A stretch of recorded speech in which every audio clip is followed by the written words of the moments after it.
కర్నూలు జిల్లా ఆలూరు నియోజకవర్గం కాంగ్రెస్ పార్టీ ఇన్ఛార్జిగా ఉన్నటువంటి చిప్పగిరి లక్ష్మీనారాయణ గారిని నిన్న చాలా కిరాతకంగా టిప్పర్తో గుద్దించి వేట కొడవళ్లతో హతమార్చడం జరిగింది. దానికి కాంగ్రెస్ పార్టీ మేమందరం కూడా దిగ్భ్రాంతికి లోనవటంతో పాటు ఈ హత్య రాజకీయాలని, కక్షపూరితమైనటువంటి రాజకీయాలని ఖండిస్తూ ఉన్నాం. ఇప్పటి వరకు కూడా ఒక్కరిని కూడా అరెస్టు చేయకపోవటం అనేది ఈ రాష్ట్ర ప్రభుత్వం వైఫల్యంగా కనిపిస్తూ ఉంది. ఎన్డీఏ ప్రభుత్వం అధికారంలోకి వచ్చినప్పటి నుంచి కూడా హత్య రాజకీయాలు, కక్షపూరితమైనటువంటి రాజకీయాలని ప్రోత్సహిస్తూ ఉన్నారు. ఇది చాలా దుర్మార్గం, హేయమైన చర్యగా పరిగణించడంతో పాటు అసలు ప్రాణాలంటే విలువే లేదు, లెక్కలేనట్టుగా అధికార పార్టీకి చెందినటువంటి నేతలు వ్యవహార శైలిగా కనిపిస్తూ ఉంది.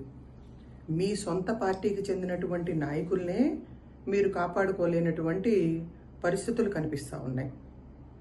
ఒక దళిత నాయకుడైనటువంటి చిప్పగిరి లక్ష్మీనారాయణ గారు ఒక వారం రోజుల క్రిందట కూడా ఆ జిల్లా ఎస్పీ గారిని కలిసి ఆయనకి ప్రాణహాని ఉంది అని చెప్పి మొరపెట్టుకున్నా కూడా పట్టించుకోకుండా, ఇది పూర్తిగా అధికార పార్టీకి చెందినటువంటి నాయకులు, పోలీసు వారి సహకారంతో ఈ హత్య జరిగినట్టుగా కూడా వదంతులు వినిపిస్తూ ఉన్నాయి. నిన్న దళిత నాయకులందరూ కూడా అక్కడ ధర్నాకి కూర్చుని డిఎస్పీ గారిని తక్షణమే సస్పెండ్ చేయాలని కూడా డిమాండ్ చేయడం జరిగింది. హోంమంత్రి అనిత గారు ఒక దళిత బిడ్డ అయి ఉండి కూడా ఇప్పటి వరకు కూడా దీన్ని ఖండించకపోవటం, ఒక్క స్టేట్మెంట్ కూడా ఇవ్వకపోవటం అనేది చాలా బాధాకరం.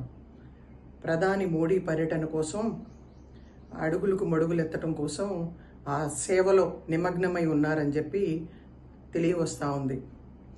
ముఖ్యమంత్రి చంద్రబాబు నాయుడు గారు, పవన్ కళ్యాణ్ గారు, లోకేష్ గారు ఎలాగూ కూడా ఈ రాష్ట్ర పరిస్థితులు, రాష్ట్ర అభివృద్ధి గురించి పట్టించుకునే పరిస్థితులు కనిపించడం లేదు.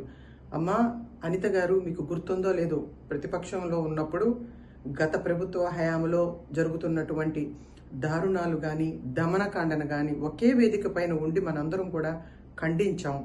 అనేక నిరసన కార్యక్రమాల్లో పాల్గొన్నాం. ఆ రోజున మీకు చెప్పడం జరిగింది, మీరు అధికారంలోకి వచ్చిన తర్వాత ఇదే పరిస్థితులు ఉంటాయి, అప్పుడైనా మీరు సమర్థవంతమైనటువంటి నాయకత్వంతో వీటన్నిటినీ కూడా తిప్పికొట్టాలి అని చెప్పి. అదెంత పని, మేము ఇటువంటి వాటన్నిటినీ కూడా ఎంకరేజ్ చేయము అని చెప్పి మీరు చెప్పారు. ప్రతిపక్షంలో ఉన్నప్పుడు చంద్రబాబు నాయుడు గారు, లోకేష్ గారు, పవన్ కళ్యాణ్ గారు కూడా హత్య రాజకీయాలని ప్రోత్సహించము అని చెప్పి మాట ఇవ్వటం జరిగింది. కానీ మీరు అధికారంలోకి వచ్చినప్పటి నుంచి కూడా కక్షపూరితమైనటువంటి రాజకీయాలు, హత్య రాజకీయాలు, చాలా దారుణమైనటువంటి పరిస్థితులు ఆంధ్రప్రదేశ్లో ఉన్నాయి. Law and order out of కంట్రోల్లో ఉంది. జాగ్రత్త వహించండి, హెచ్చరిస్తా ఉన్నాం. మీ పార్టీకి చెందినటువంటి నాయకులే కాదు, ఇప్పుడు కాంగ్రెస్ పార్టీకి చెందినటువంటి ఒక దళిత బిడ్డని మేము కోల్పోయాం. దాన్ని చాలా బాధపడుతూ ఉన్నాం.